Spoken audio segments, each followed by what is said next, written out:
அஞ்சிலே ஒன்று பெற்றான் அஞ்சிலே ஒன்றைத்தாவி அஞ்சிலே ஒன்றாக ஆரியற்காக ஏகி அஞ்சிலே ஒன்று பெற்று அணங்கை கண்ட அயலார் ஊரில் அஞ்சிலே ஒன்றை வைத்தான் அவனம்மை அழைத்து காப்பான்.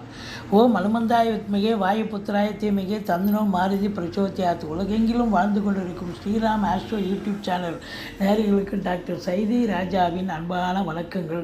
இந்த விஸ்வாவச ஆண்டு 2025 எப்படி இருக்க போகுது? 2025 மேலேருந்து 2026 மே வரைக்கும் எப்படி இருக்க போகுதுன்னு பார்க்கலாம் வாங்க. அவிட்டம் 3, 4 சதயம் பூரட்டாதி 1, 2, 3 ஆகிய பாதங்களில் பிறந்த கும்பராசி அன்பர்களுக்கு குரு ஆரம்பத்தில் 4ஆம் இடத்தில் இருப்பது உகந்த இடமல்ல. அர்த்தாசிரம குருவாகும்.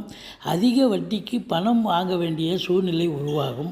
உடல் ஆரோக்கியத்தில் நல்ல முன்னேற்றம் இருக்காது. எந்தவித வருவாய் இல்லாமல் தவிக்க வேண்டிய சூழ்நிலை உருவாகும். திருமண ஏற்பாடுகள் சற்று காலதாமதமாகும்.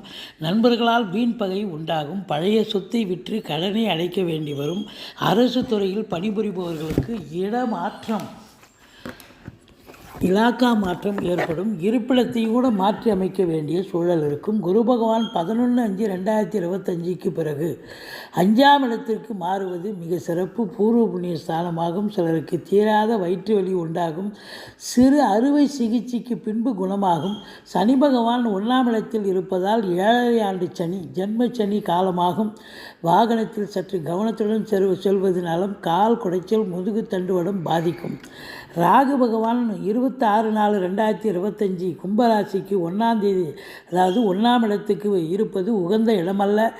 ஜென்ம ஸ்தானமாகவும். உடல் ஆரோக்கியத்தில் முன்னேற்றம் இருக்காது.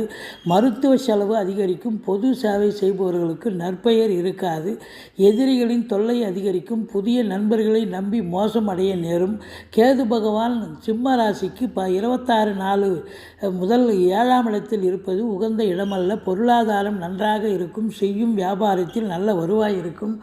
சிலர் புதிதாக கல்யாண மண்டபம் கட்ட நேரும். சனிக்கிழமைகளில் பரிகாரம். சனிக்கிழமைகளில் வன்னி மரத்தை சுற்றி வரவும். செவ்வாய்க்கிழமைகளில் முருகர் சிலைக்கு பால் அபிஷேகம் செய்யவும். நரசிம்மருக்கு சுவாதி நட்சத்திரம் ஒன்று அல்லது ஏகாதசியில் திருமஞ்சனம் செய்து வரவும். வானரங்களுக்கு தயிர் சாதம் கொடுக்கவும் 65% பலன் நல்லபடியாக கிடைக்குங்க. இதுவரைக்கும் எங்கள் சேனலை பார்த்தமைக்கு நன்றி.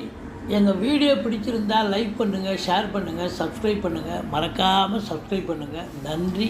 வாழ்க வளமுடன்.